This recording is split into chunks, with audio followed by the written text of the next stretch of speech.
Muy bien, buenas noches con todos.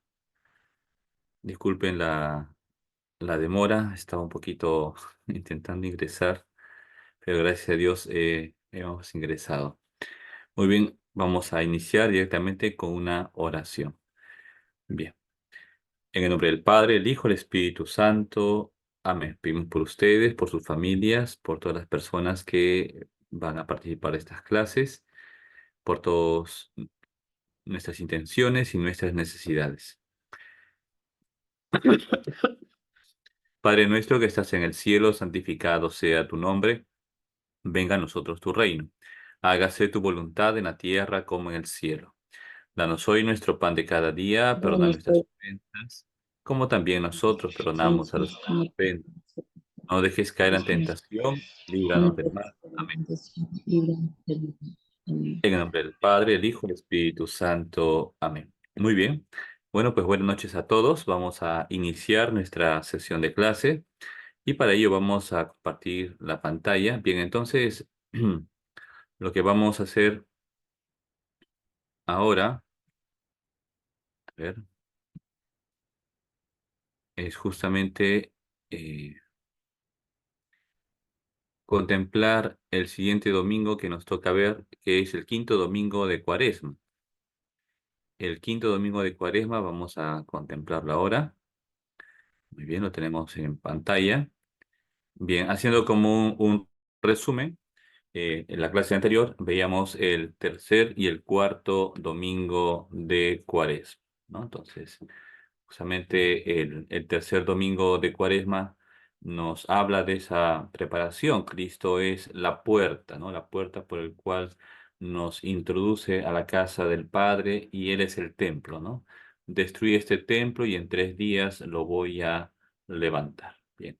El cuarto domingo, que justamente tocaría este domingo propiamente, es el cuarto domingo de Cuaresma y es conocido como el domingo letare, ¿no? Del cual la liturgia permite justamente utilizar los ornamentos color rosa o rosado, ¿no? Justamente porque es como una ruptura, ¿no? De este tiempo penitencial fuerte al cual todos estamos invitados como buenos cristianos, buenos católicos, como preparación para la Semana Santa. Eh, en ese tiempo, cuarto domingo de Cuaresma, eh, uno puede poner flores, pocas flores, evidentemente con sobriedad, ¿no? Inclusive en los cantos se puede poner un poco más de, digamos así, de acompañamiento musical, ¿no? ¿Cuál es el fin? Justamente el fin es acompañar la liturgia que da un paso más, ¿no? En el sentido de que estamos cerca, estamos ya pronto a celebrar, digamos, la misión del Señor, que es su entrega por nosotros en la cruz. Bien, entonces, y justamente la temática del cuarto domingo de Cuaresma era Cristo en la cruz, ¿no? A semejanza de la serpiente de bronce, ¿no? Que Moisés colocó en el desierto. Ahora Cristo es elevado para que todos los que contemplen a Cristo sean también salvados, ¿no? Bien, entonces esa es la temática. Como se ve en este camino cuaresmal, el trasfondo es la misión redentora de Cristo. Y cuando decimos misión redentora, también se puede decir salvadora, pero redentora, ¿qué significa la palabra qué significa la palabra redención? La palabra redención se traduce así literalmente por compra, ¿no? Entonces, Cristo es mi redentor, Cristo es mi comprador, ¿no? Y como dirá San Pedro en su primera carta, dirá que nosotros hemos sido comprados no al precio de oro o plata, sino al precio de la sangre de Cristo, ¿no? Al precio de la sangre del Hijo de Dios. Por eso cada uno de nosotros tenemos esa dignidad, ¿no? Por tanto, en este camino cuaresmal no hay que perder de vista esa meta a la cual estamos avanzando. Y la meta es, sobre todo, acompañar a Cristo en su misterio pascual. Y cuando decimos misterio pascual, repito, nos estamos refiriendo sobre todo a esos dos magnos acontecimientos, la pasión y muerte del Señor y la resurrección y ascensión del Señor, ¿no? Este binomio, tanto la pasión, muerte del Señor como la resurrección y la ascensión a los cielos, es un binomio que no se puede separar. No se puede hablar solamente de la resurrección sin contemplar la pasión y muerte del Señor, y tampoco podemos centrarnos solamente en la pasión y en la cruz de Cristo sin contemplar la resurrección y la glorificación del Señor que asciende a los cielos, ¿no? Por tanto, esta temática es fundamental, ¿no? Para entender la teología detrás de la liturgia, ¿no? Porque si no, caemos en aspectos, digamos, ritualísticos, casi iba a decir folclóricos, ¿no? Del color, ¿no? Están pendientes mucho de las flores, las cosas, las velitas, el incienso, las imágenes, y está bien, ¿no? Pero el trasfondo esencial es una identificación con el Señor. Y eso exige un unirnos a Cristo. Y para eso está este tiempo de Cuaresma, que es una purificación y preparación para Semana Santa. Decíamos también que en este tiempo de Cuaresma se preparaban aquellas personas, sobre todo los adultos. ¿Quiénes son los adultos en la iglesia? Aquellos que ya tienen uso de razón, ¿no? Un niño que tiene 7 años y ya tiene uso de razón, para la iglesia es considerado como adulto, porque tiene capacidad para discernir entre el bien y el mal y por tanto para abrazar la cruz de Cristo, ¿no? Bien, entonces en este periodo de tiempo es donde se preparan los catecúmenos, ¿no?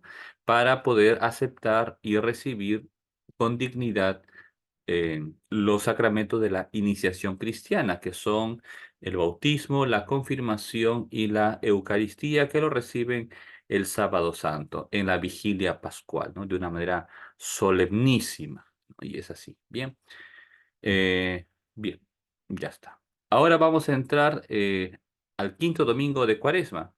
Y en este quinto domingo de Cuaresma hay unas características, ¿no? Y bien, vamos a ver acá, a ver si no lo he borrado. Bien, a ver. Muy bien. Entonces,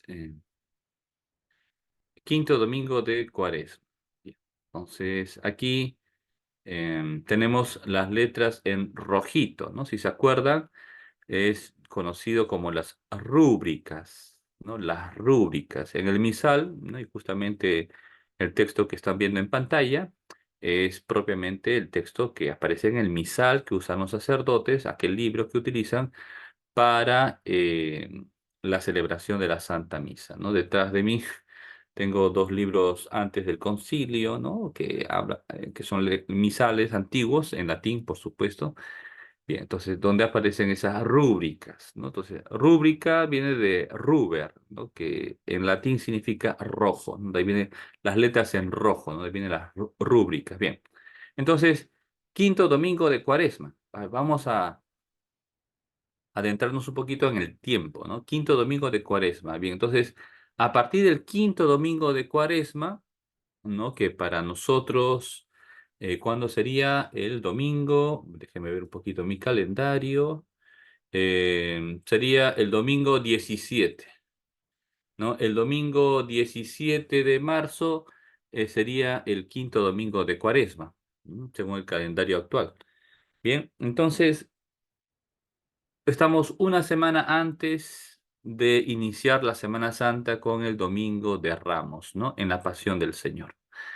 Bien, ¿y cuál es la característica tradicional? Que ya a partir de este quinto domingo de Cuaresma, y voy a leer las letras en rojo, se cubren las imágenes, ¿no? Entonces hay la costumbre de cubrir las cruces y las imágenes de la iglesia desde este domingo, ¿no? Que es el quinto domingo de Cuaresma. Hay la costumbre, no es que sea un mandato taxativo y impositivo que se tiene que cumplir a rajatabla, ¿no? Si no caigo en desobediencia y no hay que caer en ese rigorismo, ¿no?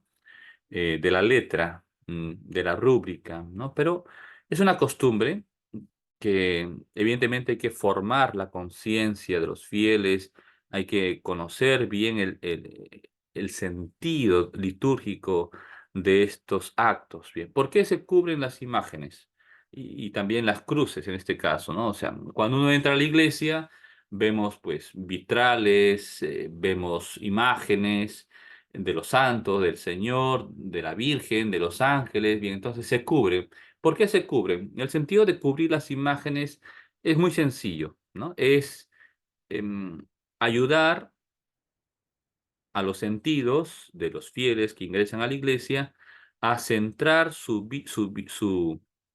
vista y por tanto sus sentidos, centrar sus sentidos en el Señor, ¿no? Es recomendable que haya una cruz, ¿no? Una cruz grande que no se, que no esté cubierta, ¿no?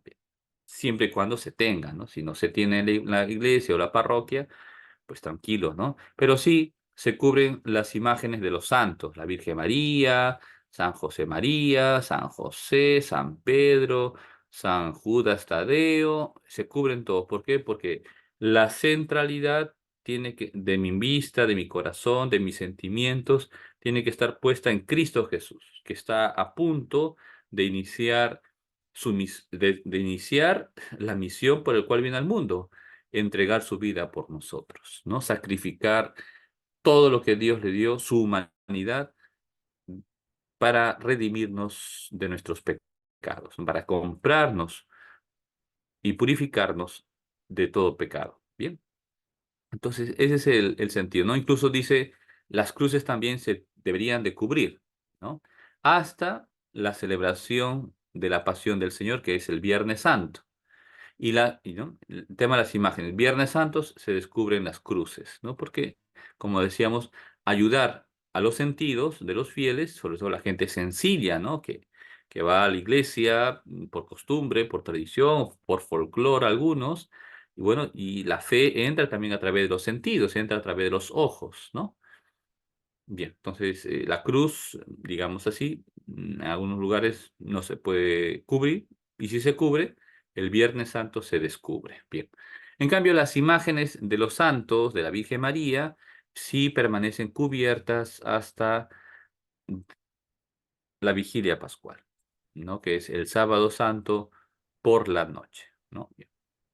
Entonces, ese es un poquito el sentido de por qué se cubren las imágenes. ¿Y cuándo se iniciaría a cubrir las imágenes? Con este quinto domingo de Cuaresma, ¿no? Bien, entonces, aquí también nos dice la rúbrica que es el tercer día, este quinto domingo de Cuaresma, es el tercer día, digamos, de escrutinio para los catecúmenos que se preparan a recibir el bautismo en la vigilia pascual, ¿no? Y ser admitidos a los sacramentos de la iniciación cristiana, ¿no? Entonces, en estos escrutinios, donde hay unas oraciones, se leen los salmos, hay imposiciones, en algunos casos se unge, ¿no? Con el óleo de los catecúmenos, ahí está la profesión de fe, ¿no? Ellos tienen que pronunciar el credo, tienen que proclamar el Padre Nuestro. Bien, entonces es un rito muy tierno para ir introduciendo a estas personas a abrazar la fe y sobre todo para que se preparen con la mente y el corazón en abrazar a Cristo en su bautismo, ¿no? Con plena conciencia, con pleno conocimiento y con pleno amor. Bien, entonces esta es, digamos, un poquito la introducción a este quinto domingo de Cuaresma, que es ya el último domingo de Cuaresma. Pero, mejor dicho, viene después el domingo de Ramos y, ¿no? Siguiente. Bien. A ver, entonces vamos a leer, a contemplar la antífona de entrada. Bien, entonces está tomado del Salmo 42 y dice, hazme justicia, oh Dios, defiende mi causa contra gente sin piedad. Sálvame del hombre traidor y malvado, porque tú eres mi Dios y mi fortaleza. Bien, entonces no olvidemos que los salmos, todos los salmos inspirados por Dios, evidentemente, hablan de Cristo, o mejor dicho, reflejan la vida y la misión del Señor. Hazme justicia, oh Dios, defiende mi causa. Cristo es el Cordero sin pecado, Cristo es el Cordero inocente. ¿Qué culpa tuvo el Señor? Oh Dios, hazme justicia, defiende mi causa contra gente sin piedad, ¿no? Y esto vemos en el mundo. ¿No? Vemos que hay injusticia, hay odio, envidia, la crítica, los celos, el rencor, el resentimiento, el escándalo, gente que no duerme con tal de maquinar y de qué manera pues crear un malestar para la otra persona, ¿no? Hay gente que no duerme por hacer el daño y el mal a otra persona. Y justamente Cristo Jesús, ya en el Salmo 42, es Cristo quien habla, ¿no? Y se identifica con la persona humilde que sufre la injusticia aquí en la tierra y en este mundo. Hazme justicia, oh Dios. Qué bonita oración, ¿no?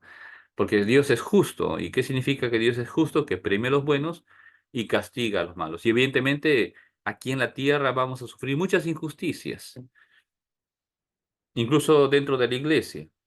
Por supuesto, hay obispos, sacerdotes, y que cometen atrocidades y cometen injusticias en nombre de Dios inclusive, ¿no? Manipulando conciencias de la gente más sencilla, de la gente más piadosa. Por eso es importante educarnos, por eso es importante formarnos para que no nos manipulen en la conciencia. Hazme justicia, oh Dios, defiende mi causa contra esa gente que no tiene temor de Dios, gente sin piedad que no le interesa a Dios, simplemente busca su beneficio, pero no olvidemos que las cosas de la tierra son pasajeras. Esto tendrá un fin. Por eso confiamos en Dios. Oh Dios, hazme justicia. Sálvame del hombre traidor y malvado, porque tú eres mi Dios y mi fortaleza. ¿En quién ponemos nuestra confianza? Jesús dice, donde está tu tesoro, ahí estará tu corazón. Bien, entonces, eso es una invitación a fortalecer nuestra fe, a poner nuestra esperanza plenamente en Dios. No ponemos la esperanza en un hombre, en la política, o en la ciencia, o la tecnología, ¿no? En la era digital. No, no, no. ¿Dónde está puesto mi corazón? Tiene que estar puesto en Dios, porque tú eres mi Dios y mi fortaleza. Tenemos que construir sobre roca firme, y la roca firme es Cristo, nuestro Señor. ¿Sí?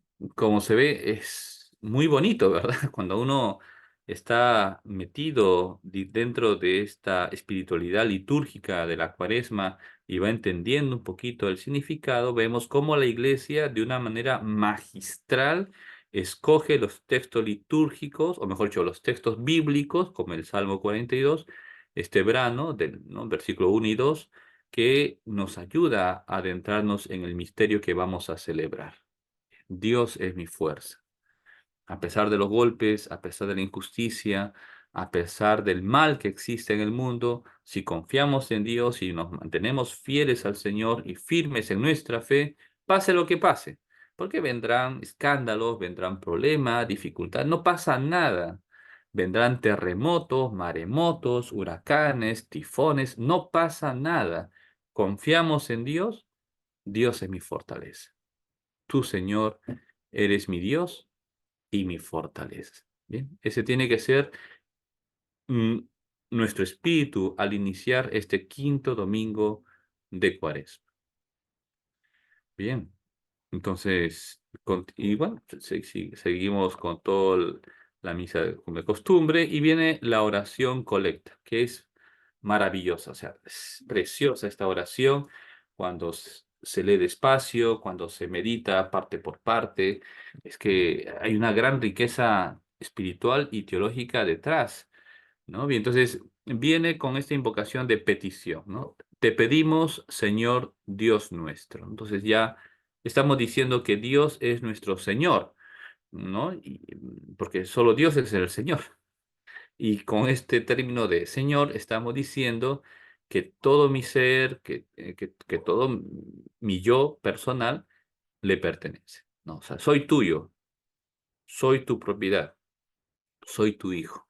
Te pedimos, Señor Dios nuestro, que con tu ayuda avancemos animosamente hacia aquel mismo amor que movió a tu Hijo a entregarse a la muerte por la pasión, por la salvación del mundo, ¿no? Entonces, ¿qué estamos pidiendo al Señor? Que nosotros, que somos sus hijos, que nos hemos identificado con Cristo, porque justamente con el bautismo nos identificamos con el Señor. Somos hijos adoptivos en Cristo. Cristo en nuestro bautismo ha puesto un sello, Dios ha puesto un sello en nuestras almas, un sello indeleble que es el carácter sacramental, por el cual la imagen de Cristo está impresa en nuestras almas. Por eso cuando Dios Padre nos ve a nosotros, ¿a quién ve en el fondo? A Cristo, a su Hijo Jesús. Y por eso nos acepta como sus hijos. Ahora, si nosotros somos otros Cristos por el bautismo, ¿qué queremos hacer? Igual que Cristo, hacer la voluntad de Dios. ¿Y eso qué significa? Cumplir sus mandamientos. ¿Eso qué significa? Amar al prójimo como Cristo nos ha enseñado. Ahora, ese amor al prójimo, ese sacrificio de nuestras vidas por los demás, no es fácil. Por eso necesitamos de la ayuda del Señor. Ser humildes, ser humildes. O sea, necesito yo ser humilde. Con tu ayuda, Señor. No es mi fuerza, no soy yo, no es mi inteligencia, no es mi fuerza de voluntad, como dicen algunos. No, no, no, no soy yo. Es tu gracia en mí. Solo tu gracia me basta, nada más. Y por eso yo me arrodillo ante Dios y por eso busco al Señor en la oración y por eso pues soy perseverante en mis prácticas religiosas y cristianas, aunque el mundo se ría de mí, aunque vea todo oscuro, aunque parece que esto es pierdo el tiempo, yo tengo que perseverar, porque solo con tu ayuda, Señor, puedo avanzar. ¿Y qué es lo que me mueve a hacer las cosas? ¿Qué es lo que me mueve a entregar la vida por los demás? El amor, el amor. Qué bonito, ¿verdad? O sea, eso tú tiene una filosofía detrás, ¿no? O sea, lo que mueve realmente a un ser humano, a una persona, a obrar es el amor. Uno hace lo que ama y por ende uno no hace lo que no ama. Ya está, ¿no? Algo que me importa, algo que yo quiero, algo que yo veo como algo, mm, digamos así, elevado, bueno, bondadoso, lo busco, claro. Y algo que a mí no me importa, porque la verdad no le doy ni 10 céntimos como valor, pues lo dejo pasar. Y es así. Yo hago algo bueno, o mejor dicho, yo hago algo bien hecho cuando me interesa. Y cuando no me interesa, me olvido. Entonces, ¿qué nos dice la iglesia? Que pidamos a Dios Padre con humildad que nos dé su gracia, que nos envíe al Espíritu Santo para que nos fortalezca y más que fortalecer, para que encienda el mismo amor que movió el corazón de Jesús en cuanto hombre y le llevó al extremo de dar la vida por nosotros, que somos unos pecadores, sacrificando su vida en la cruz, de la misma manera que este amor nos purifique, que este amor nos transforme, que este amor nos fortalezca y nos mueva también a nosotros a dar la vida por los demás. ¿Y qué significa dar la vida por los demás? En concreto, y lo dice acá, es salvar sus almas. Evidentemente hay que ayudar en sus necesidades materiales, ¿no? Si tiene hambre, si está enfermo, si tiene problemas, dificultades, pero sobre todo tenemos que darle el alimento espiritual y preocuparnos por la salvación de sus almas, ¿no? Entonces, la oración es preciosa. O sea, y nos dice el sentido teológico de la cuaresma, que es identificarnos con Cristo, es dejar el hombre viejo y revestirnos del hombre nuevo. Y para eso no lo puedo hacer yo solito, necesito de la gracia de Dios. Señor, solo con tu ayuda, solo con el Espíritu Santo, puedo tener el mismo amor de Cristo en mi corazón, que me lleva a ser fiel a ti, a dar la vida por los demás, a perseverar en el bien. Porque hacer el bien no es fácil, cansa, agota, por supuesto, somos seres temporales. Y conforme pasa el tiempo, me voy cansando, me voy acostumbrando, y eso es normal. Por eso es importante tener estas rupturas del tiempo con estos tiempos litúrgicos, ¿no? Que me ayudan justamente a obrar según la voluntad del Señor. Bien, entonces, seguidamente vamos a ver cuáles son las lecturas, ¿no? Ahora entramos en la liturgia de la palabra, ¿no? Hasta ahora es bonito, ¿no? Por eso, cuando uno se mete de lleno, ¿no? En la teología de la liturgia, cuando uno va teniendo un poco más de formación, ¿no? En el aspecto espiritual, en el aspecto bíblico, en el aspecto litúrgico, entonces voy entendiendo realmente el sentido de la cuaresma en este caso. Voy entendiendo el sentido litúrgico de los tiempos que la iglesia me propone para unirme más a Cristo. Y ahora la cuaresma me invita justamente a unirme a Cristo en su sacrificio para poder resucitar con el Señor. Bien, entonces, para eso necesito encontrarme con el Señor. Queremos ver a Jesús. Es como el lema, ¿no? Queremos ver a Jesús, ¿no? Bien, y el texto es muy bonito. Bien, entonces la primera lectura de este quinto domingo de Cuaresma, que es el libro de Jeremías, capítulo 31, versículos 31 al 34, dice así, ¿no? Ya llegan días, oráculo del Señor, en que haré con la casa de Israel y la casa de Judá una alianza nueva, ¿no? Entonces, esto hay que tenerlo subrayado porque lo vamos a escuchar justamente el Jueves Santo, ¿no? En la misa vespertina. Dios quiere hacer con nosotros, los hombres, con la casa de Israel y la casa de Judá, que representan toda la humanidad, una alianza nueva. ¿Mm? ¿Cuál será esa alianza nueva? Estamos hablando pues, prácticamente casi 5 siglos antes de Cristo o 6 siglos antes de Cristo, Dios ya profetiza una alianza nueva. Bien, no será una alianza como la que hice con los antiguos, ¿no? Con los patriarcas, ¿no? Cuando los tomé de la mano para sacarlos de Egipto, pues quebrantaron mi alianza, aunque yo era su Señor.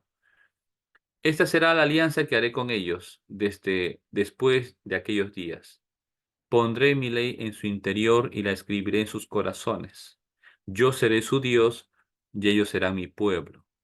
Ya no tendrán que enseñarse unos a otros, diciendo, conoced al Señor, pues todos me conocerán desde el más pequeño al mayor, oráculo del Señor, cuando perdone su culpa y no recuerde ya sus pecados. Bien, entonces, cuando en el Antiguo Testamento, cuando había una alianza, un pacto, bueno, en el Antiguo Testamento los pactos eran con sangre. No se entendía una alianza, no se entendía un pacto sin sangre. Tiene que haber sangre porque la sangre era el elemento vital de la vida. Es más, ellos, los judíos, no tenían esa concepción de alma, ¿no? O sea, que la vida está en el alma, sino en la sangre, ¿no? La sangre era digamos, el elemento fundamental donde radicaba la vida. Y por eso pacto de sangre, una alianza, ¿no? Un acuerdo era con sangre, ¿no? Para sellarlo, ¿no? Entonces, ya Dios nos habla de una alianza nueva. Entonces, en la mentalidad judía, esa alianza nueva no era simplemente un, no sé, un estrecharse la mano, ¿no? Sino va unido a un sacrificio. Bien, entonces, y ya ese sacrificio, como veremos, se actualiza y se clarifica en el Evangelio, con Cristo nuestro Señor. Bien, entonces, y justamente la misión del Señor, ¿cuál ha sido? Iluminar nuestras conciencias. Pondré mi ley en su interior y las escribiré en sus corazones. Cristo ha venido a evangelizarnos, a enseñarnos esa buena nueva. Primero, de que tanto amó Dios al mundo que entregó a su Hijo único para que ninguno perezca, sino para que todos los que creen en Él tengan vida eterna. Tengan vida eterna. Bien. Y de esta manera adoramos al verdadero Dios, al Dios de Jesucristo. Bien, a Yahvé. Bien, entonces es muy bonito, ¿no? Entonces, adentrarnos en este texto que ya nos va iluminando nuestra fe. Bien, el Salmo responsorial, oh Dios, crea en mí un corazón puro, evidentemente, ¿no? Nosotros venimos de una generación malvada y pervertida. Somos pecadores, todos hemos nacido en el pecado original. Entonces, ¿qué pedimos a Dios? Lo que hemos dicho al inicio en la oración colecta, purifica nuestro corazón. Señor, danos tu gracia. Oh Dios, crea en mí un corazón puro. ¿No? Dice el Salmo 50, que es muy bonito, es el Salmo de la humildad. Misericordia, Dios mío, por tu bondad, ¿no? Es más, este salmo se rezaba en la liturgia anterior, antes del Concilio Vaticano II, el sacerdote lo rezaba completo cuando se lavaba las manos, ¿no? Como signo de purificación y de humildad antes de presentarse en el momento de la consagración y ofrecer el pan y el vino para la consagración, para la transformación en su cuerpo y en su sangre. Bien, eso también se utiliza el Viernes Santo para desnudar el altar. Misericordia, Dios mío, por tu bondad, por tu inmensa compasión, borra mi culpa, lava del todo mi delito, limpia mi pecado. Oh Dios, crea en mí un corazón puro, renuévame por dentro con espíritu firme. No me arrojes lejos de tu rostro, no me quites tu santo espíritu. Devuélveme la alegría de tu salvación, afiánzame con espíritu generoso. Enseñaré a los malvados tus caminos, los pecadores volverán a ti. Bien, entonces es prácticamente una descripción de la misión de Cristo. Cristo ha venido a purificar nuestros corazones, Cristo ha venido a salvar nuestros pecados y para eso nos invita a todos nosotros a participar de su misión evangelizadora. También nosotros tenemos que ayudar a que más personas conozcan a Cristo y vivan de Él, lo amen y al final salven sus vidas. Bien, la segunda lectura de la carta a los Hebreos y asevera justamente la misión del Señor. Cristo, en los días de su vida mortal, a gritos y con lágrimas, presentó oraciones y súplicas al que podía salvarlo de la muerte, siendo escuchado por su piedad filial. Y aún siendo hijo, aprendió sufriendo a obedecer y llevado a la consumación, se convirtió para todos los que lo obedecen en autor de salvación eterna. Entonces, ya este texto nos fortalece justamente y nos centra nuestra visión en el objetivo de la Cuaresma. Es el sacrificio de Cristo, es su misión redentora, es su misterio pascual. Cristo entregó su vida por nosotros. Aún en cuanto hombre, evidentemente, hablando de la humanidad del Señor, en cuanto hombre, pues le costó, como cualquiera, ¿no? Por eso dice, desde un punto de vista literal, en su vida mortal, a gritos y con lágrimas, ¿no? Recordemos el Jueves Santo, en la noche, después de la institución de la última cena, cuando está en el huerto de los olivos o Getsemaní y suda sangre, ¿no? Y lo veremos también cuando nos toca hablar del Jueves Santo, ¿no? La celebración, el Señor, pues, le dice a Dios, al Padre, en su oración, Padre, si es posible que pase en mí este cáliz, pero no se haga mi voluntad, sino tu voluntad. Jesús, en cuanto hombre, nos enseña justamente a obedecer. Cristo fue obediente hasta la muerte y muerte de cruz. Cristo, siendo hijo, aprendió sufriendo a obedecer. Claro, por eso nos da ejemplo a todos nosotros de obediencia a la voluntad del Padre. Cuesta lágrimas, cuesta sacrificio, sangre, sudor y lágrimas, como decimos los peruanos, ¿no? Pues es así. Es el camino cuaresmal, ¿no? Pero no nos centremos tanto en el dolor o en el sufrimiento, sino en la lucha contra el mal, sino en el dejar el pecado para revestirnos de la gracia de Dios, dejar el vicio, el pecado, dejar pues todo aquello que ofende a Dios y al prójimo y revestirnos de estas virtudes y dones que Dios nos ha dejado en la tierra con el ejemplo de su Hijo Jesucristo, ¿no? Él es el autor de la salvación eterna porque Cristo abrió las puertas del cielo. Por eso Él es el autor de la salvación eterna. Si Cristo, Dios hecho hombre, no hubiese sacrificado su vida por nosotros, no hubiera podido abrir las puertas del reino. Y la llave para abrir las puertas del reino es la humildad. Si no somos humildes, no podremos salvarnos. Por eso Jesús, repito, nos dice, aprended de mí que soy manso y humilde de corazón. La humildad es la llave para abrir la puerta del paraíso. Bien, y el Santo Evangelio del quinto domingo de Cuaresma está tomado del Evangelio según San Juan, capítulo 12, versículos 20 al 33, que es un texto muy bonito donde se muestra esa unidad entre la divinidad y la humanidad de nuestro Señor Jesucristo. Y dice el texto, en aquel tiempo, entre los que habían venido a celebrar la fiesta, o sea, la fiesta de Pascua, había algunos griegos. Entonces, eh, y estos griegos, muy poquitos hablarían pues el arameo, ¿no? O el hebreo de la época, ¿no? Sabían griego.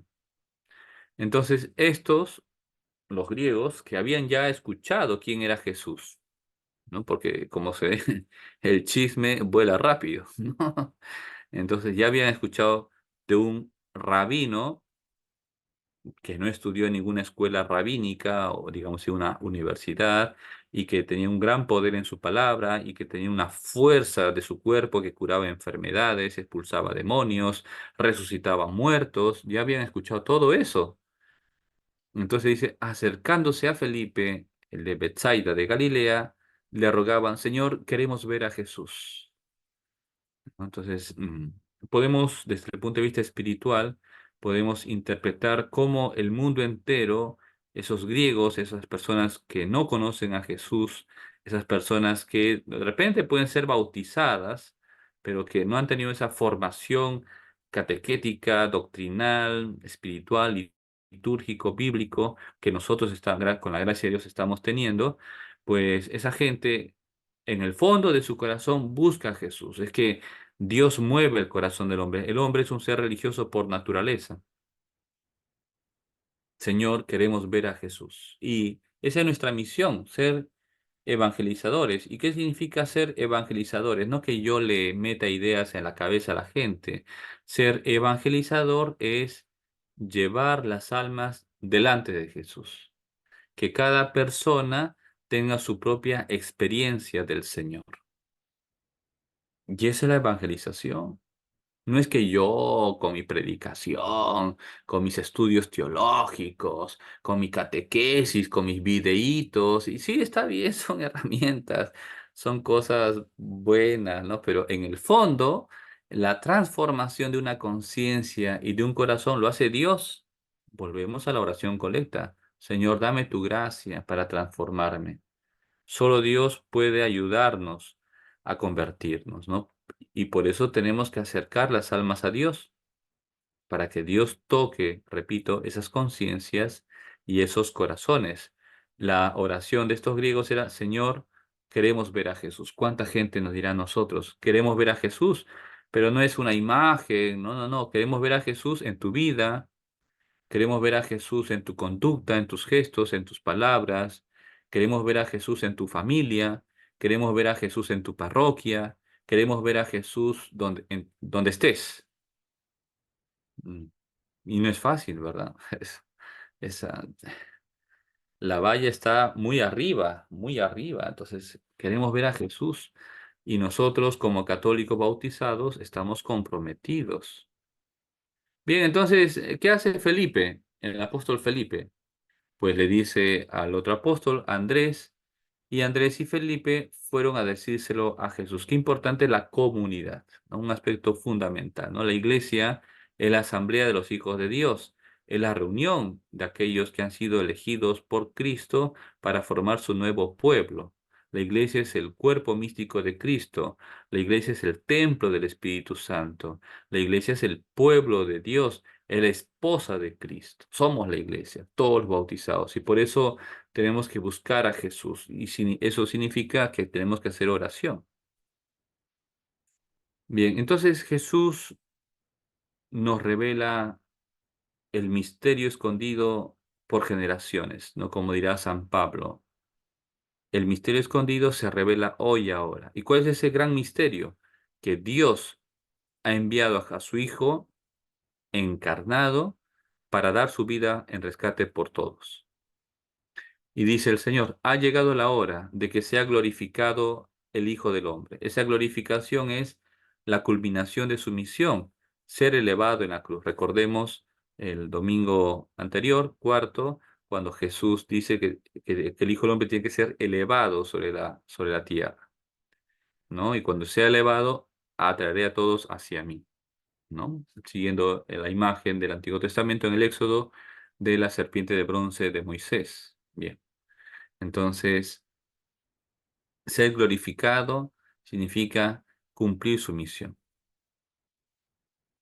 En verdad os digo, si el grano de trigo no cae en tierra y muere, queda infecundo, pero si muere, da mucho fruto. Entonces ya Jesús nos va anticipando cuál va a ser el cumplimiento de esa misión, morir por nosotros.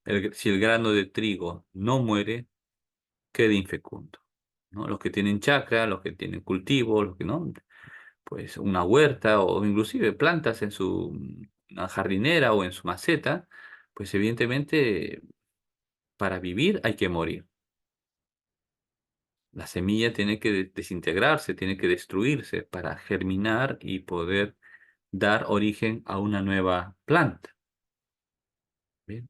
Qué bonita imagen, ¿no? El Señor es tan ilustrativo que nos ayuda a reflexionar. Y es así. Tenemos nosotros que unirnos a Cristo, buscar al Señor, vaciarnos de nosotros mismos, morir a nosotros mismos y llenarnos del Señor.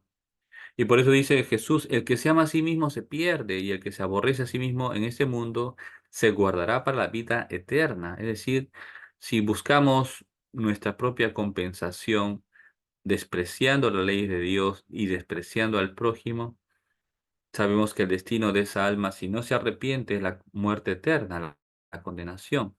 En cambio, el que se entrega sirviendo a los demás y gasta su vida por los demás, se salvará. Por eso dice, el que quiera servirme, que me siga. Y donde esté yo, allí también estará mi servidor, a quien me sirva, el Padre lo honrará.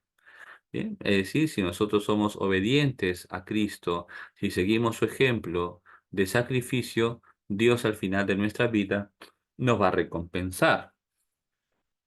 Entonces ya estaba cerca la hora del Señor, ¿no? Ahora mi alma está agitada, ¿y qué diré? Padre, líbrame de esta hora. Pero si para esto he venido, para esta hora, Padre, glorifica tu nombre, ¿no? El tema del nombre del Señor. El nombre del Señor es su Hijo Jesucristo. Jesús es reflejo de Dios. Y justamente más abajo lo dirá el Señor, ¿no? Se escuchó una voz del cielo, lo he glorificado y volveré a glorificarlo. El nombre de Dios es su propio Hijo, Jesucristo nuestro Señor. Bien, bien, Jesús dice, esta voz no ha venido por mí, sino por vosotros. Ahora va a ser juzgado el mundo. Ahora el príncipe de este mundo va a ser echado fuera. Y cuando yo sea elevado sobre la tierra, atraeré a todos hacia mí. Esto lo decía dando a entender la muerte de que iba a morir, ¿no? Bien, entonces ya Jesús nos va preparando en la conciencia, nos va preparando en el corazón cuál va a ser su misterio de salvación, cómo se va a terminar o a culminar esa misión redentora, entregando su vida por nosotros, ¿no? Bien, entonces ahora el príncipe de este mundo va a ser echado fuera. Bien, y esperamos justamente ese reino de paz, ese reino de amor del Señor, ¿no? Y cuando decimos reino de paz o reino de amor, no es solamente que tú estés quietito, tranquilo, en silencio, relax. No, no, no, no. El reino de paz y de amor exige guerra, sacrificio, lucha, entrega, no dormir, gastar la vida por los demás, etcétera, ¿no? Gastarse a sí mismo. Bien, pero sabemos que al final no nos perdemos, nos ganamos, porque al final sabemos que Dios nos lo va a recompensar, ¿no? Entonces, y esa es justamente nuestra esperanza, ¿no? Entonces, sin perder el la meta, ¿no? Nuestra visión es fundamental elevar la mente. Cristo está en lo alto y será justamente elevado sobre la faz de la tierra para contemplarlo en la cruz. Por eso nosotros tenemos que seguir adelante, tenemos que perseverar. Y como ya le decíamos anteriormente, em, si queremos perseverar, llegarán más tentaciones, más problemas, más caídas, más pecados, ¿no? Bien. Oración sobre las ofrendas. ¿No? Dice, escúchanos Dios Todopoderoso y por la acción de este sacrificio purifica a tus siervos. Entonces estamos en el ofertorio, ¿no? Presentamos las ofrendas a Dios, el pan y el vino, y pedimos justamente que por la acción de este sacrificio, ¿qué sacrificio? Pues el sacrificio de Cristo, de su cuerpo y de su sangre, porque no olvidemos que la Santa Misa es la actualización del sacrificio de Cristo de manera incruenta en la cruz, sobre el altar. Entonces es un sacrificio. La Eucaristía, la Santa Misa, es un sacrificio. Es la actualización del único y eterno sacrificio de Cristo en la cruz. Bien, ¿y cuál es el fin de este sacrificio? Como en el Antiguo Testamento, la purificación del pueblo. Cristo fue sacrificado una vez y para siempre. Esta es la alianza nueva y eterna que hace el Señor con nosotros, ¿no? ¿Se recuerdan? Con la oración anterior y la lectura de Jeremías, ¿no? La alianza nueva, ¿m? Un sacrificio. No hay alianza sin derramamiento de sangre. Por tanto, la sangre, el sacrificio está muy presente. Bien, entonces el fin de ese sacrificio es la purificación de nuestras almas, a quienes has iluminado con las enseñanzas de la fe cristiana, ¿no? Dios nos ha elegido a ser católicos, Dios nos ha elegido a ser cristianos y para eso nos ha dado la fe que hemos recibido, ¿no? Hemos sido iluminados ya desde nuestro bautismo. No olvidemos que la palabra a los recién bautizados se los llama neófitos, neófitos, perdón, hijos de la luz, ¿no? Entonces, la imagen, ¿no? Ser iluminados, ¿no? Entonces significa recibir esa luz de Dios a través de las enseñanzas de la fe, que sobre todo lo iniciamos con nuestro bautismo. Bien, entonces este prefacio de la resurrección de Lázaro es sobre todo de la lectura del ciclo A, ¿no? Como decíamos, sería el tercer día de escrutinio para los catecúmenos, ¿no? Entonces, la lectura del Evangelio es la resurrección de Lázaro, ¿no? Entonces, es un increciendo de la fe cristológica en Jesús, ¿no? Cristo es el agua viva, la samaritana, ¿no? Que saca el agua del pozo. Cristo es la luz del mundo, ¿no? Que devuelve la vista a un ciego, y Cristo que resucita a Lázaro después de 4 días que estaba enterrado, ¿no? Lázaro, sal fuera. Entonces, Cristo es la vida. Bien, entonces, qué importante es ir fortaleciendo nuestra fe en la figura del Señor, ¿no? Y vamos a leer, en este caso, el párrafo donde está la esencia teológica, pues, de ese quinto domingo de Cuaresma, ¿no? Del ciclo A.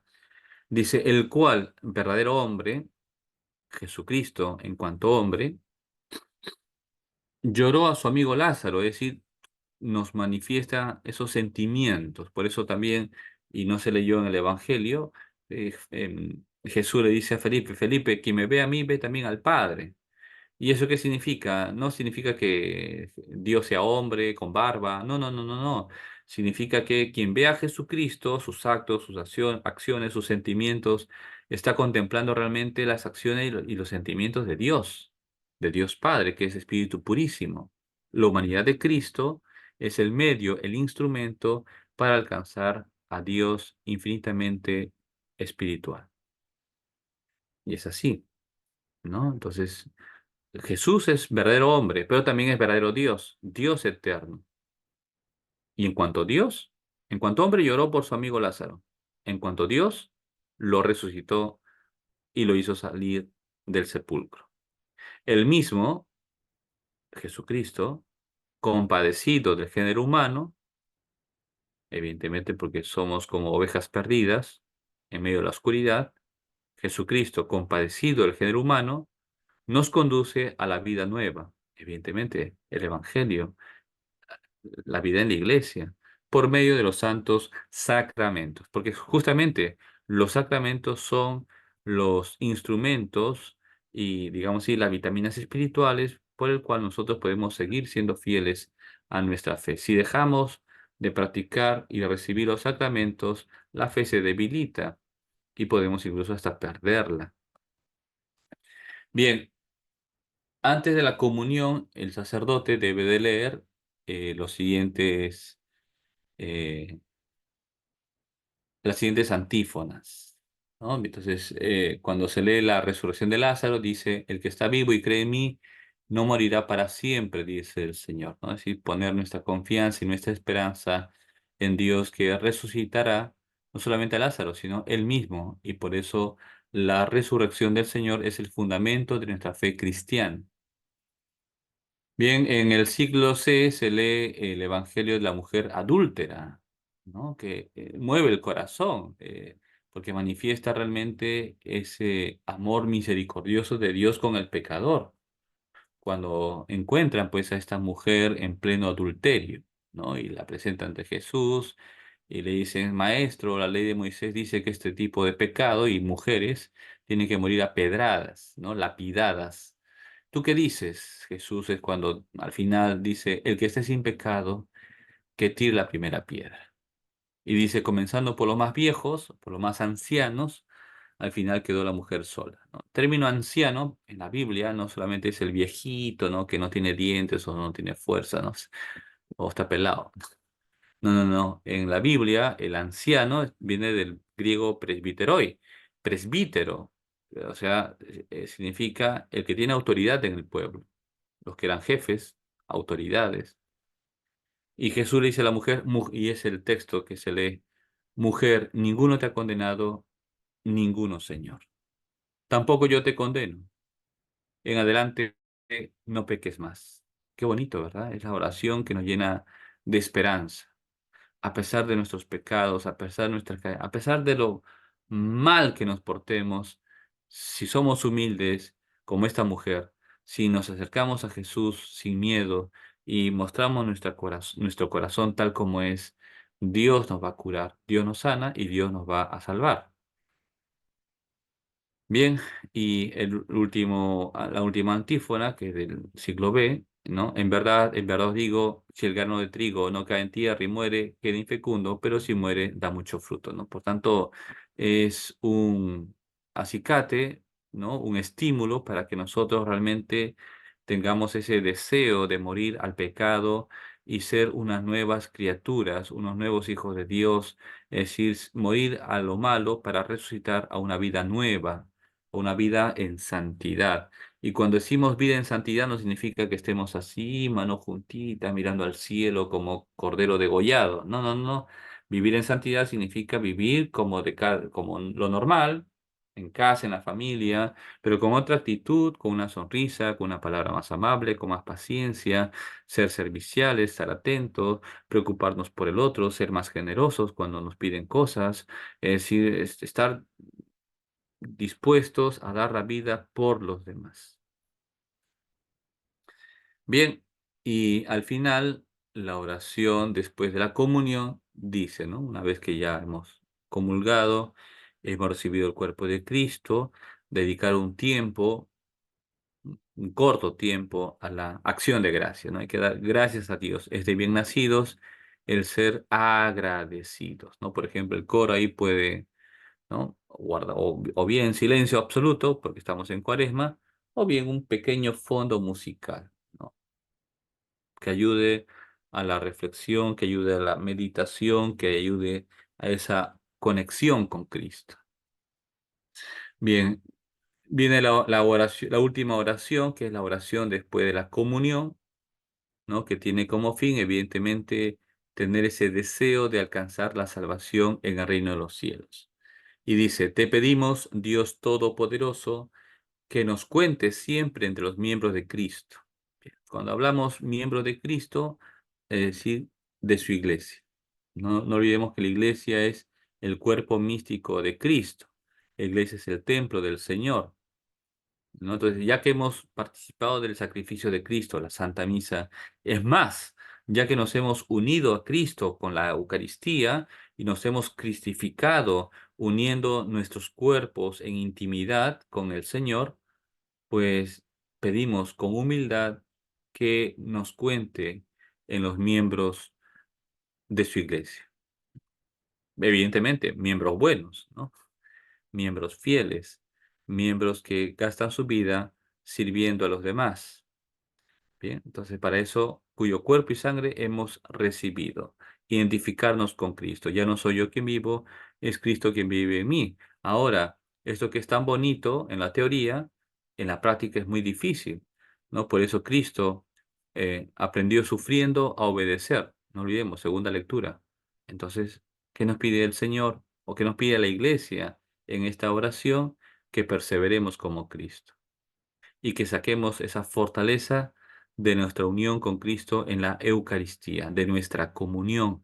Por eso es fundamental la acción de gracia. O sea, que cada cristiano dedique un tiempo a la reflexión, que tenga ese tiempo debido al diálogo con el Señor, porque cada persona que ha comulgado es un sagrario vivo, como la Virgen María, que llevó a Jesús en su vientre.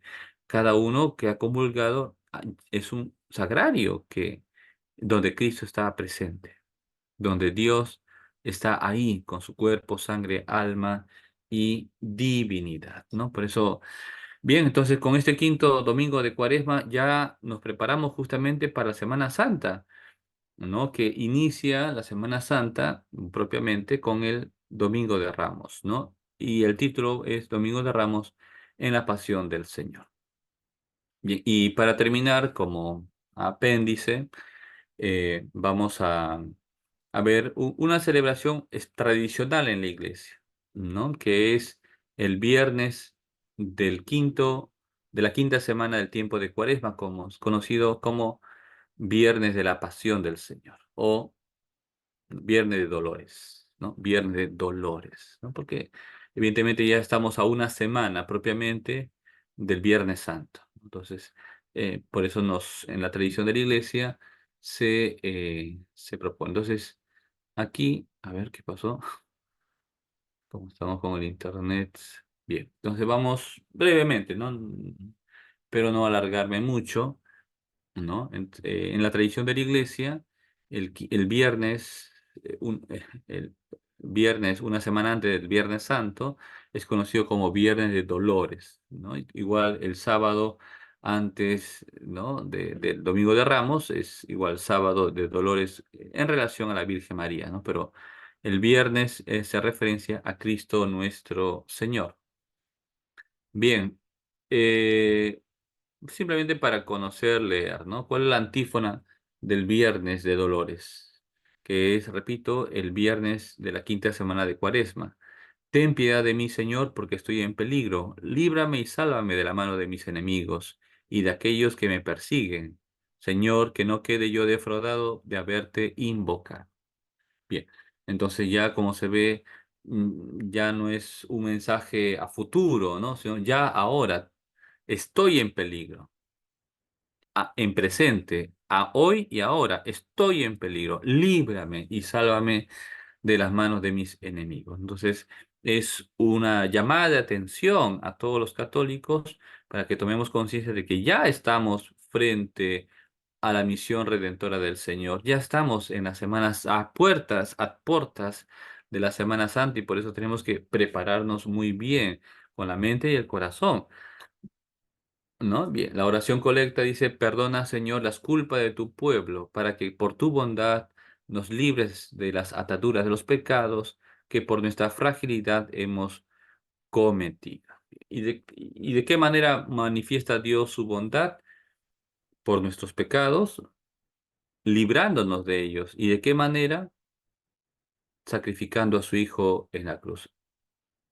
Así como Dios pidió a Abraham que sacrificara a Isaac y al final le perdonó la vida, en este caso Dios pide a su Hijo que entregue su vida por nosotros. Él abraza la cruz con amor y Él entrega su vida. Bien, entonces, eso es fundamental, ¿no? Entonces también la segunda oración colecta hace referencia un poquito a cómo la Virgen María acompaña a su hijo, ¿no? Me acuerdo que anteriormente hubo una pregunta, ¿no? Con respecto a la Virgen María, ¿no? La presencia en Cuaresma, la presencia de la Virgen en Semana Santa.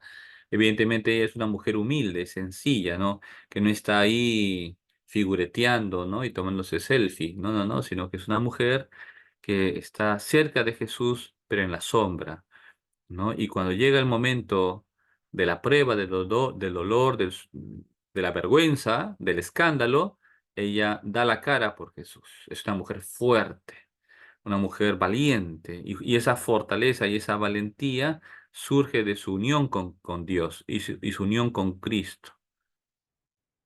Y esos son los santos. Bien, Señor Dios, que en tu bondad concedes en este tiempo a tu iglesia imitar devotamente a María Santísima en la contemplación de la pasión de Cristo. Entonces aquí ya nos introduce a la temática, ¿no? Contemplar la pasión de Cristo. Concédenos, por intercesión de la Virgen María, estar cada vez más unidos a tu unigénito, porque ese es el fin de la Cuaresma, unirnos más a Cristo. Ya no soy yo quien vivo, es Cristo quien vive en mí, y alcanzar así la plenitud de su gracia, ¿no? Y esa plenitud de su gracia significa ser otros Cristos. Y entonces aquí la primera lectura del libro de Jeremías, el Señor está a mi lado como guerrero poderoso, ¿no? Entonces, este texto habla de cómo Jeremías, el profeta, había sido amenazado de muerte y lo iban a, ¿no? Y lo iban a matar, ¿no? Le piden que huya, ¿no? Bien, pero a pesar de eso, Jeremías permanece, ¿no? Fiel a su misión de profeta y sigue predicando al pueblo, aunque le han amenazado de muerte. Sin embargo, Dios lo protege y lo libra de sus enemigos, ¿no? Y es así. Igualmente Jesús aparentemente pierde el triunfo, pero al contrario, gracias a la cruz nos alcanza la redención. Mm. El salmo responsorial, sálvame Señor en el peligro. Entonces, como se ve, hay una incoación fuerte en el tema del sacrificio, en el tema, pues, del mal, ¿no? Que Cristo va a vencer con el bien. Yo te amo, Señor, tú eres mi fuerza, el Dios que me protege y me libera. Tú eres mi refugio, mi salvación, mi escudo, mi castillo. Cuando invoqué al Señor de mi esperanza, al punto me libró de mi enemigo. Y es así, ¿no? Entonces, eso me fortalece, ¿no? Poner mi confianza en el Señor me fortalece diciendo, esto va a pasar. Este mal, este problema, este conflicto pasará. Olas mortales me cercaban, torrentes destructores me envolvían, me alcanzaban las redes del abismo y me ataban los lazos de la muerte. En el peligro invoqué al Señor, en mi angustia le grité a mi Dios. Desde su templo Él escuchó mi voz y mi grito llegó a sus oídos, ¿no? Por tanto, no hay que desesperar. Es verdad que cuando nos toca un problema difícil, todos nos angustiamos, ¿no? Aunque tengamos tanta fe como la Virgen María, es normal, somos de carne y hueso, pero inmediatamente no hay que perder de vista esa dimensión de la fe y, ¿no? Que tenemos que confiar en el Señor. Tus palabras, Señor, son espíritu y vida. Tú tienes palabras de vida eterna. Bien, y el Evangelio de San Juan, capítulo 10, intentaron apoderarse de él, pero se les escapó de las manos, ¿no? Entonces, aquí habla justamente de cómo Jesús, ¿no? Públicamente ya habla con claridad de que Él es el Hijo de Dios, el Hijo unigénito, que Dios y Él están al mismo nivel, ¿no? Entonces, eso para un judío era súper escandaloso, ¿no? Era una blasfemia, ¿no? Como tú siendo hombre te haces Dios. Dios es eterno, o tú eres un hombre que no tiene ni 30 años, ¿no? Entonces, no, o ni 40 años. Entonces, ¿a dónde vas, muchacho? Bien. Sin embargo, Jesús no tiene miedo de decir la verdad. Jesús no tiene miedo de defender quién es Él realmente. Él es el Hijo de Dios. Él es el Hijo de Dios. Bien, entonces, y no solamente Jesús habla con las palabras, Jesús sobre todo habla con las obras. Obras son amores y no buenas razones. Y lo dice, ¿no? Aunque no quieran aceptar mis palabras, bien, pero vean las obras. las obras dicen quién soy yo. Muy bien, y de esta manera cerramos esta sesión de clases, son las 9:20. Entonces, si alguno desea hacer algún comentario o de repente quiere hacer alguna pregunta, por supuesto, pueden levantar la mano, ¿no? Pueden, o escribirlo. Andrés, muy bien, adelante, por favor. Padre, buenas noches. Claro. Eh, una consulta. Bueno, ¿cómo se llama? Usted habla que, bueno, en el misal está que el quinto domingo de Cuaresma ya se tapan las imágenes, en caso lo deseen.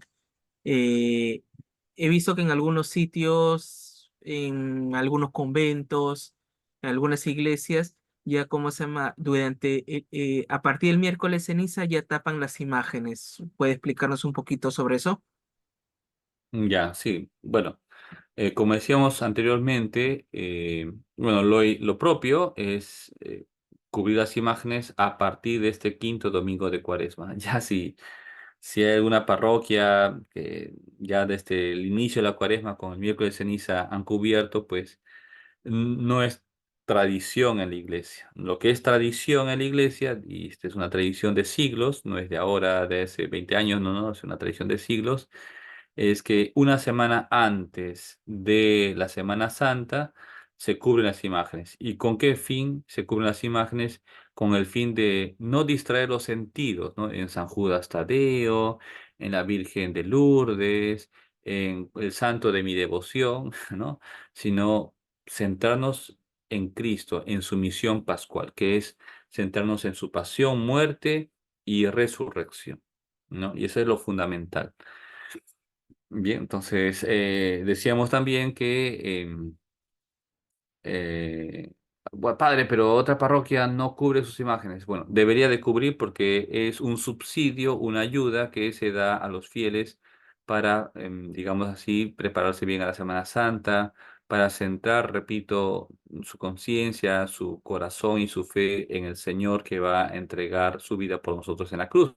Por eso se pueden cubrir sobre todo las imágenes de los santos, de la Virgen María, de los ángeles, pero las imágenes que expresan la pasión del Señor, por ejemplo, los crucifijos, o de repente un cuadro de la pasión, bueno, el Vía Crucis, por ejemplo, ¿no? Pues evidentemente eso no se cubre porque esas imágenes nos ayudan a elevar la mente y el corazón a este misterio que estamos celebrando y contemplando. Como se dice, ojos que no ven, corazón que no siente, ¿no? Por tanto, si yo veo una imagen, y sobre todo artística, una muy bonita imagen de Cristo en la cruz, me conmueve el corazón, ¿no? Y yo he visto, ¿no? Mucha gente que llora, se conmueve, porque, bueno, es Dios, ¿no? En el fondo es Dios quien toca el corazón, que mueve el sentimiento, es el Señor, no, no somos nosotros, el Padre, sí, no, no, no, no, es Cristo.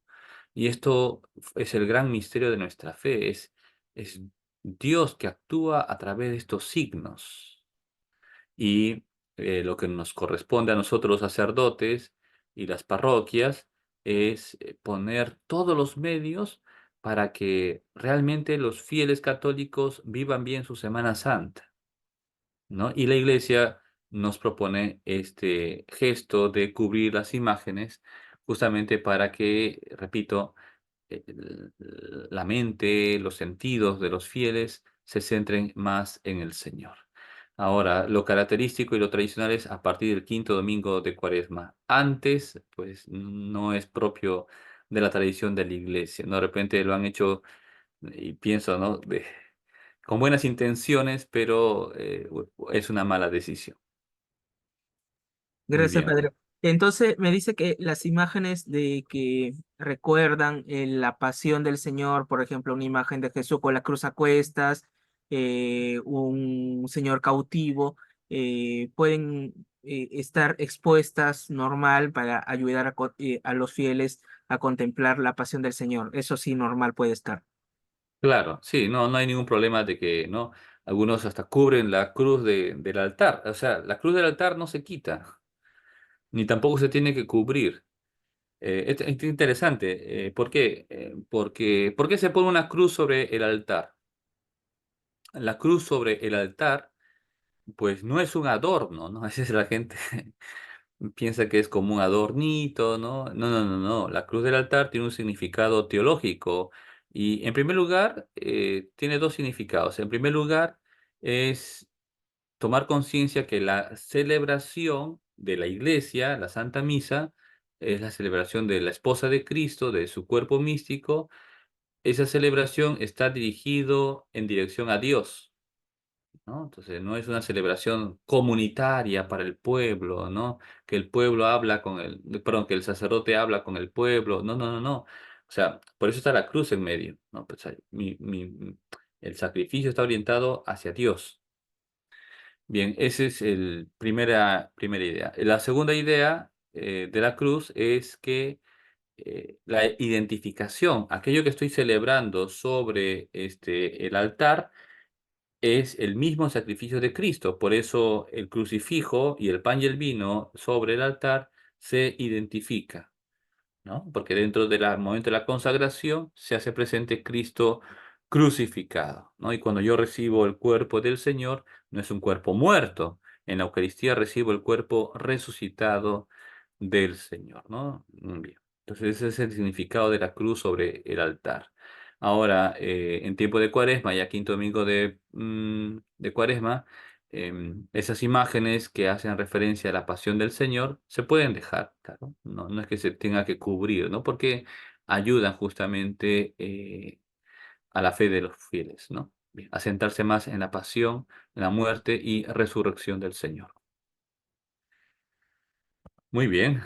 Gracias, Aquí hay un padre. mensaje a ti, gracias, de Karim. Dice, mañana se celebra el Día de la Mujer. Háblenos del rol de la mujer en la iglesia. Bueno, ya estamos saliéndonos un poquito de- del tema litúrgico, pero sí, modelo de mujer, la Virgen María, ¿no? La Virgen María.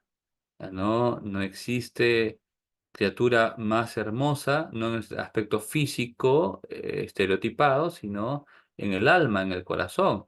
Y la grandeza de la Virgen María no está en que fue madre de Dios, ni siquiera en que fue virgen en su cuerpo o sexualidad. No, no, no, no. La grandeza de la Virgen María, y esto no lo digo yo, lo dice San Bernardo de Claraval, santo del siglo XII, y dice que esa grandeza de la Virgen María está en su humildad. He aquí la esclava del Señor, hágase mí según tu palabra. Y como dice en Magnífica, Dios derriba del trono a los poderosos, a los soberbios, y enaltece a los humildes. Y el Papa Juan Pablo II hablaba justamente de la misión y la función de la mujer en la iglesia, que no solamente es para que esté en el coro, que cante y ponga florecitas, y que con ese toque artístico, ¿no? Y de buen gusto que tienen las chicas, ¿no? Las mujeres, evidentemente, ¿no? De decoración, claro. Pero aparte de eso, la mujer tiene otro modo de ver la realidad del mundo, puede contemplar la belleza que hay detrás de las acciones, de los gestos, de las palabras, de los sentimientos, ¿no? Y a veces el hombre, el varón, no es capaz de tener esa sensibilidad, ¿no? A veces uno muy, muy racional, ¿no? Muy, muy filosófico, muy rígido en el pensamiento y a veces falta ese aspecto espiritual, ¿no? De la belleza, ese aspecto espiritual. Cuando digo belleza no es una cosa de adorno, no, no, no, sino de buscar el valor del ser y de la realidad existente, ¿no? Que es un don de Dios, que es un milagro. Y decía el Papa, y termino con esto, si no me voy a alargar, y decía el Papa San Juan Pablo II que ¿dónde está la belleza de la mujer? Y la belleza de la mujer está en esa maternidad o virginidad marchitada, quemada, arrugada, sirviendo a los demás. Una mujer que gasta su vida por su familia, amando a sus hijos, educándolo, gastándose, ¿no? Hasta el final, pues ante los ojos de Dios es una hermosa mujer. Y igualmente, ¿no? La virginidad. Bueno, una mujer que decide ser virgen, ¿no? No por egoísmo o por ser solterona, sino porque decide dedicar su vida a Dios, sirviendo a los demás, pues igual, si gasta su vida, ¿no? Como la Madre Teresa de Calcuta, pues evidentemente, ¿no? Y no necesariamente hay que ser monja, ¿no? No, no, no, sino hay muchas mujeres, ¿no? Laicas que, bueno, las famosas señoritas, ¿no? Que gastan su vida, pues eso, sirviendo a Dios, sirviendo a los demás, ayudando a los demás a conocer a Dios. Bien, entonces la Virgen María es modelo de la Iglesia, es madre y virgen, es modelo de la mujer. Cómo Dios ha querido reunir, ¿no? En un único ser esta doble dimensión de la naturaleza femenina, la maternidad y la virginidad, ¿no? Y que se unifica, digamos, en este ser maravilloso que es la madre del Hijo de Dios. Muy bien, entonces sigue una pregunta. ¿Quiénes son los padres del desierto y cómo vivir nuestro desierto en el mundo? Qué buena pregunta. ¿No? De historia de la iglesia antigua. Pues bueno, los padres del desierto eran sobre todo los monjes, ¿no? Que, bueno, inspirados por el Espíritu Santo, también a semejanza de Cristo, pues imitaron eso, abandono del mundo, ¿no?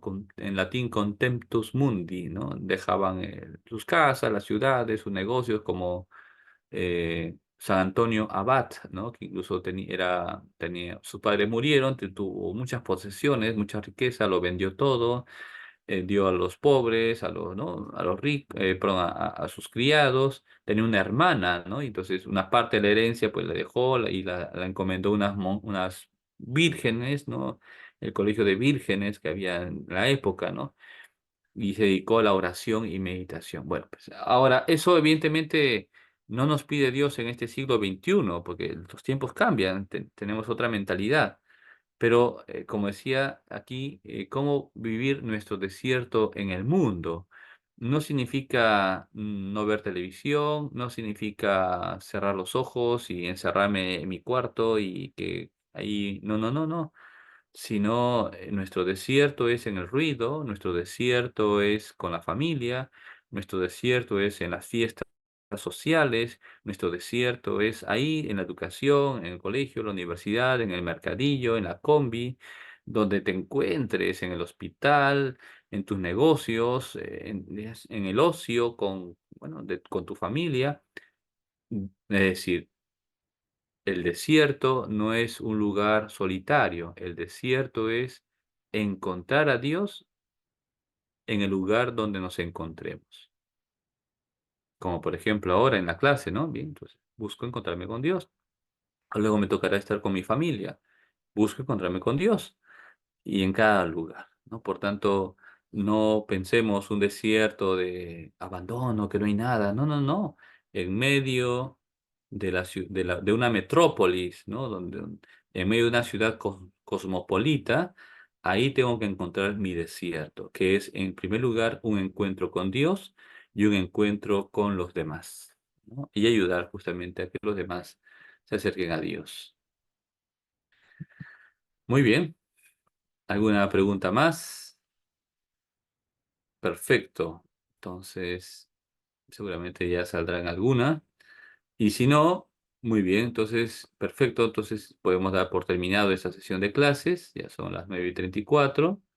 La siguiente clase vamos ya a iniciar el trasfondo de lo que es la Semana Santa, ¿no? Y vamos a recorrer desde el punto de vista litúrgico las celebraciones de Domingo de Ramos en la Pasión del Señor.